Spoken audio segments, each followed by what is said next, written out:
Welcome to the Stars in the Making. My name is Ricardo Ngolo, Sham's Vision behind the camera.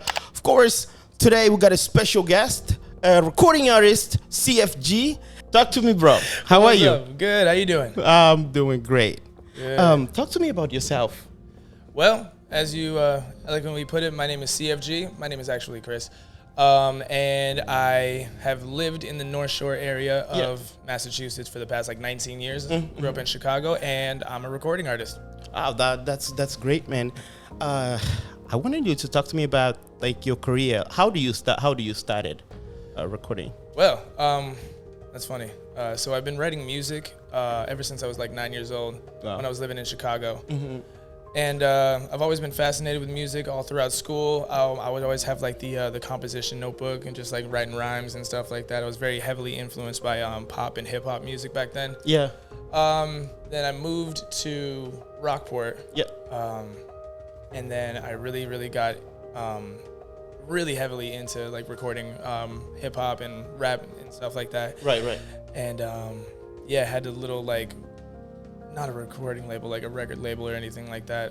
We just came up with it. It was yeah. Wow. Just had a group of guys who was just recording raps all the time, and just my place was the studio hangout. We recorded hours and hours and hours of music. Fast forward, then I started learning to play the guitar. Yeah. And just hanging out at the beach with a bunch of friends, just passing around guitars and creating our own songs and stuff like that. Well, that's good. That's great. Do you have any, in your family, do you have someone who's a singer, or you grew up seeing one of your relatives, or? Oh, yeah. What is it? So music was always a big part of my family. My mom was a singer and an actress and stuff like that. My dad is a singer, songwriter, guitar player, and he was also an actor as well. So just very, very creative households and stuff like that. So yeah, definitely. That's great. So do you have any adversity growing up, you overcame since you started from here? Which one impacted you the most that you look back? Oh, we're gonna get deep. Yeah. Okay. Well, a couple of things. I think, first of all, growing up in Chicago for the first 11 years of my life was definitely an adversity that I overcame. Definitely one of those places where you shouldn't raise a kid if you don't have to. No, bro, seriously. Coming here, because my dad was from Rockport, so we would summer here all the time. And it was the thing I looked forward to all year, because you could actually just walk outside. Yeah. Versus Chicago, it's just you couldn't go outside because there were gangbangers on the corners and stuff like that. Wow. Violence, gun, I heard gunshots all the time when I was little and stuff like that, and it was just kind of normalized. And it just wasn't a very safe or constructive environment to grow up in. But I think that actually helped a lot, because it made me turn inside and foster my creativity when I was little. Yeah. And then so when I got here when I was 11, it just kind of blew up and went outward and expanded. Right. Uh-huh. And so I think I attribute that to, that's why I was able to make so many friends, especially musical connections, because it was something I was very passionate about, even at a young age. Yeah. And it just kind of attracted the people who were also on that train. Wow. That's great. And do you think, I know you started from a group, right? From a band. Mm-hmm. So are you looking forward to do something single, as going for yourself in your own lane, or are you still gonna continue with the band? So it's funny, because me and my buddy Mike, one of the guys who I made friends with, we started that band probably in 2016. Mm-hmm. 6 years 2016. Ago. Wow, that's a while. Yeah, it was a while ago. Yeah. That's also when I started growing the locks too. But rest in peace to those. But yeah, so we created that band, and it was a very, very good creative outlet at the time, because it was nothing was happening for either of us in a creative, comprehensive way. Yeah. So we got that. We got a bunch of friends together. We made a band, made an album. Opened up for Rusted Root, had an album release party that was hundreds and hundreds of people were at and stuff like that. Oh.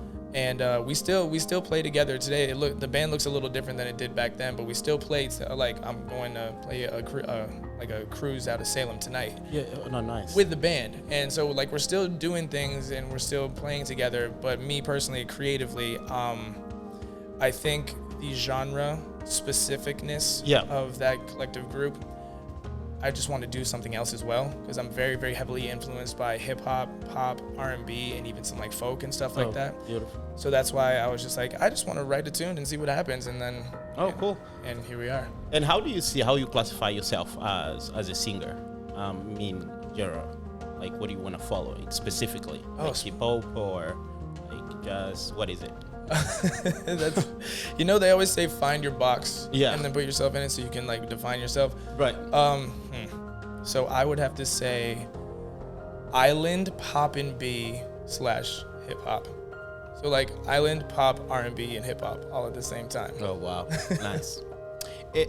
Another thing I wanted to know, from singer, it's really hard when you're coming up, like when you're starting. I think most startups have this kind of, everybody face this adversity. What do you think? What is the most like hardest thing? Something hard that you have to face as a musician, like coming up, Interesting. There are a couple angles on that one. So I feel like in the very beginning, the hardest part is getting over the fear or the embarrassment or any of that stuff of like not being good enough or like not being seen as good enough by your peers or like the people who are innately going to support you. Right. But once you get over that, then it's just like it's all love and it's all like just like only support from the people in your sphere. I think the challenge after that is to keep it going and keep it growing, but from a very humble and paying homage to where you came from standpoint. Right. So, wow. It's a very interesting path because like I still feel a lot of love and support from everybody. Now it's just like, how do I get to the next level? Right.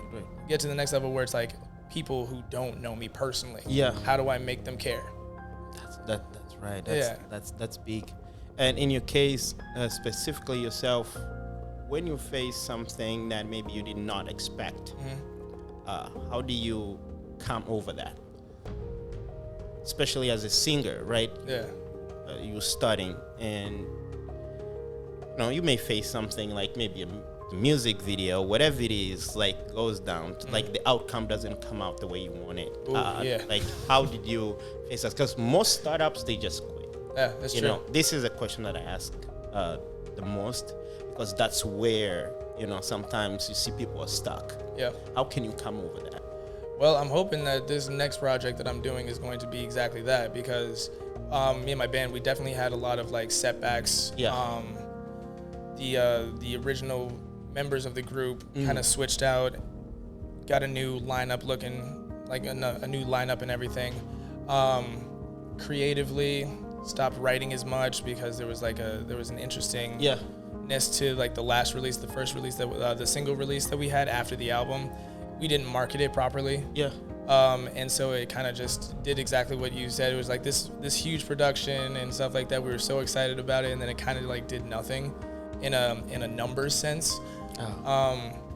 And so I think it's just like, man, back to the drawing board. That's right. And then COVID hit, so we kind of just like. Yeah, I think that's one of the things that sometimes I think when you're doing whatever it is, you start with as a group. Yeah. And then life happens. Something might somebody might switch up their mind and something like that. And if you really don't think about those things, it's really hard to overcome that. Well, especially in a band setting too, because they always say that if you're in a band, it's like you have however many members of your band, that's how many people you're married to. Right. So, especially for me, we started that band when I was like 24. Wow. So I don't know about most people, but at 24, I had an idea of what I wanted for my life. I had an idea of what I wanted and what direction I wanted to go into, and even who I was. Yeah. I had an idea. I just turned 30. Well, I'm about to turn 31. Wow. Awesome. I know, right? Got that moisturizer. Happy birthday. That's cool. Thank you. But, Well, you're still young, bro. Thank you. Still have so much to give. Oh, heck yeah. Well, it's funny because as soon as I turned 29, everything became clear. Everything was like, wait, no, I know exactly who I am. I know exactly where I want to go. I know exactly how I want to get there.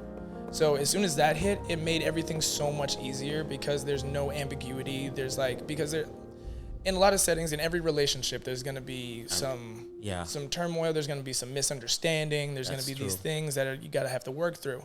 But if you don't know who you are and what you're trying to do, now you're just confusing things. You know what I mean?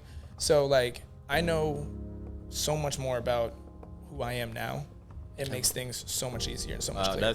That's awesome. I think we are all in that point. There is that point that you see everything, even though it's not 100%, but you can see things very, very clear in your life.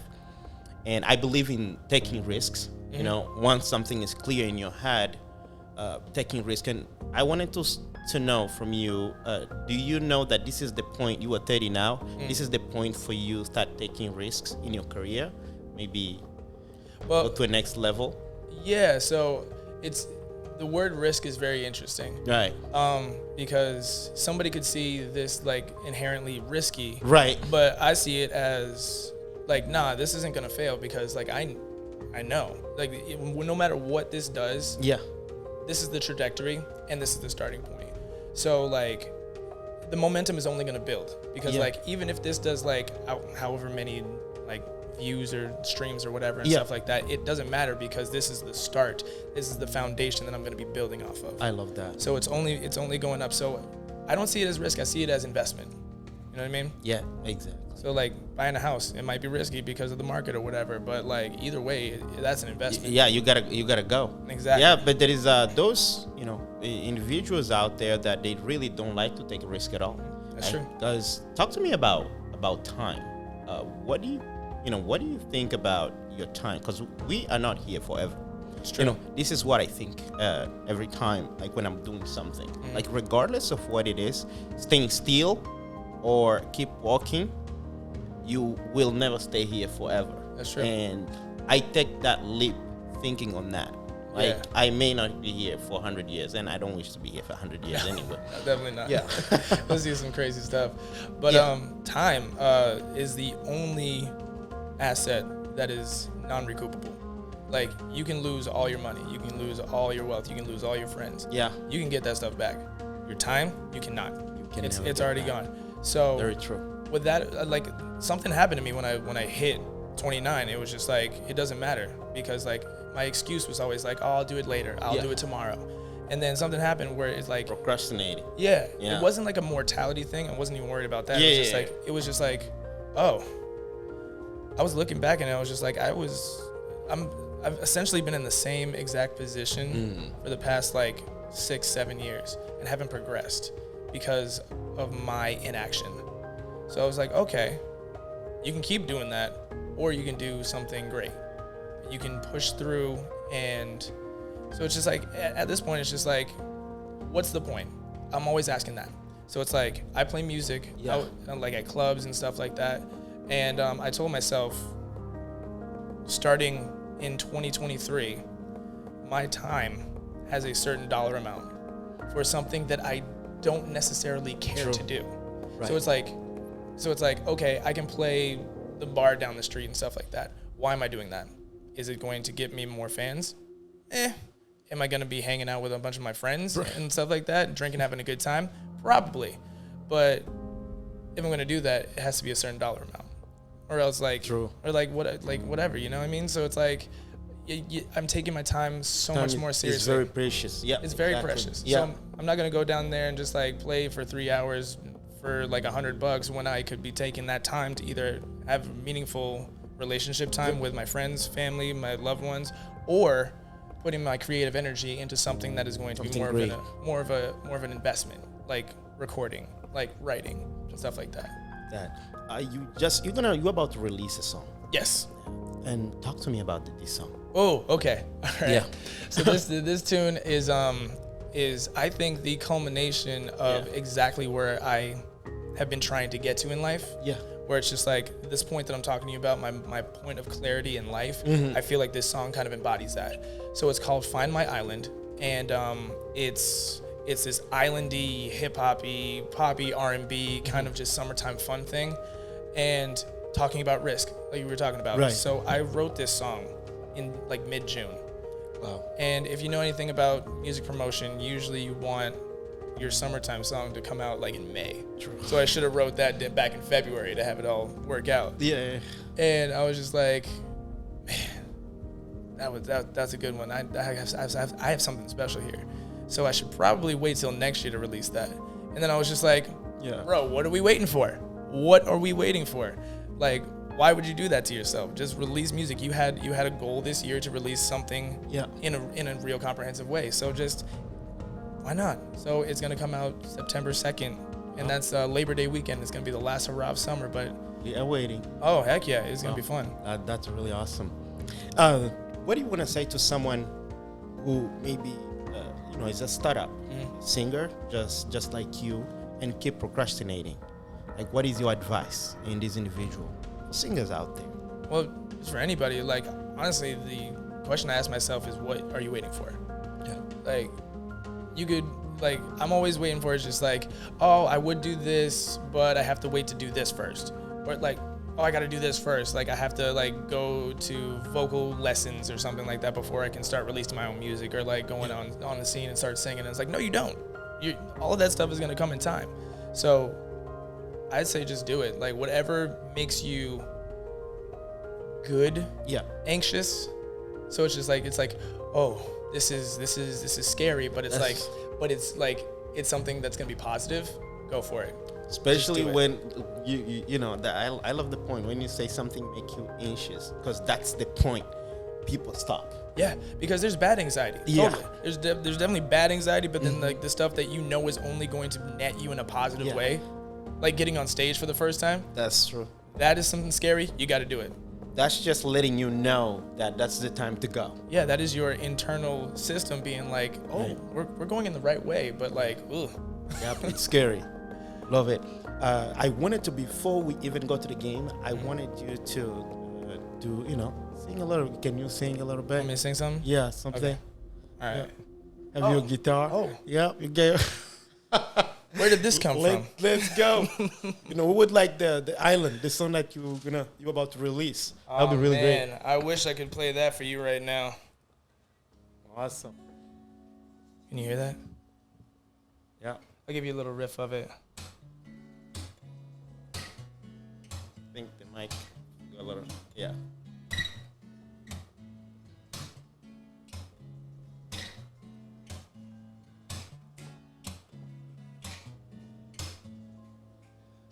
Yeah, I'm gonna give that a little riff, and then I'll just sing a little bit for you. Okay. Because it's a little difficult to do both at the same time Yeah, right now. of course, I understand. Wow, that's great. Yeah, and you know what? It's okay. I can admit that, but it will happen. It goes a new way, ooh yeah.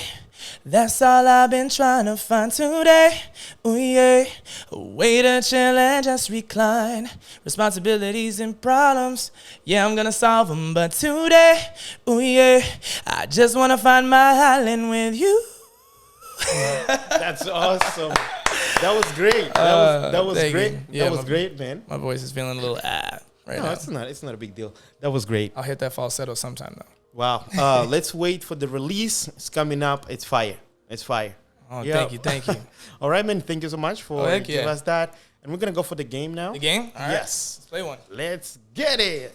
All right. Let's go to the game. All right. So as usual, so you're just gonna, slide it, and then I'm gonna see 3 attempts. 3 attempts Yeah. before we land on one. Okay. All right. I got you. Do once. Yep.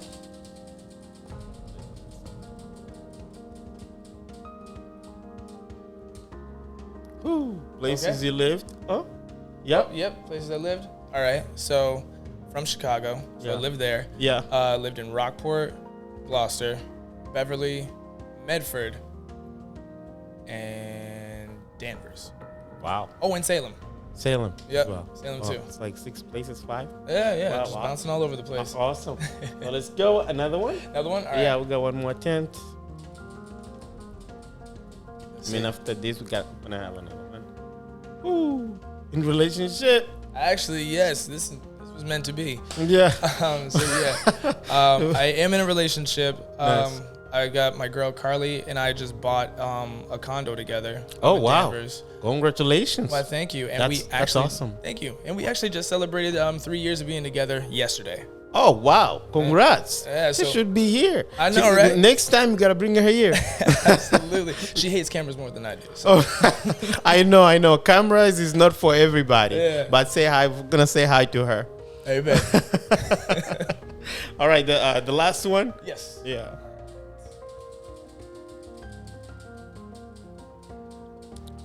Boom.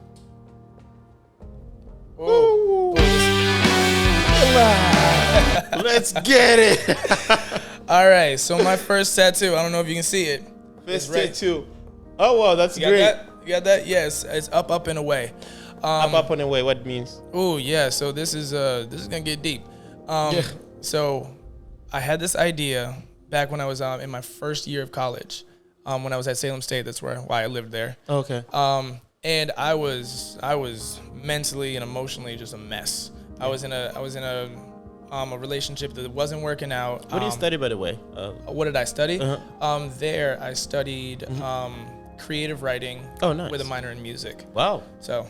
Yeah, see, a big deal. That's why you're in music, bro. Yeah, so here we are. That's awesome. But yes. Yeah, go ahead. Yeah, so Kid Cudi's album, Man on the Moon, the very first one, the one with Day and Night. Yeah. Oh, yeah. So that one. That was such a pivotal and such a powerful album for me. Yeah. Because I love it too. yeah, and he was just like expressing all of his like feelings in a cool hip hoppy kind of like grungy way. Yeah. And I was like, yeah, I get that. I get what you're talking about. And then, so I was like, okay, yeah, I'm gonna get this tattoo at some point, sometime, because Up and Away was my favorite tune. It was like, I'll be up and away, and they gonna judge me anyway, so whatever. And so I was like really trying to like get that into. I guess I am there now. That's very meaningful, man. And I got it specifically because there was a tragedy in my family. I guess it would be family. Yeah. Because it was a family friend of ours passed away. Very, very young, very, very sudden. Yeah, sorry about that. Oh no. Thank you. Yep. Is what I should say to that. But but it was just like, it was one of those moments where it was just like, life is short. You gotta just like you just gotta do it. You know what I mean? And so I got this tattoo as a constant reminder they're gonna judge you anyway. They will. You might as well do it what you want. Regardless what it is. Exactly. And flip side, also, time is precious. So kind of everything that we touched on is embodied in that first tattoo. Wow. So that was definitely meant to happen. Love it. That's very meaningful. So what is the last thing you wanted to say to the camera? Like, it's just a last message of hope To the camera. to anyone out there. Honestly, it's cliche. It is so cliche. But do what you want in this life. You only have a certain and finite amount of time. Whatever makes you excited and whatever makes you happy and whatever makes you feel fulfilled, that's what you got to do. Doesn't matter what anybody says. I mean, of course, like, don't kill people. Please don't do that. You know. That's right. But like, but anything else, if you want to do it, it doesn't matter. Just go for it. Because like, the universe is going to provide. It will get out of your way in the beginning, then it will get hard. But you got to keep going. So that's that. Oh, and also go check out the tune CFG, Find My Island, on September 2nd. Awesome. Yeah. That's great. All right, man. Thank you so much for being here. Hey. We are waiting for the song, and good luck. You are always welcome to the Stars in the Making. Thank you, sir. And I hope you guys love the song. Love our friend here. And the song is coming up. Stars in the Making. Be a star. Stars in the We Making. out.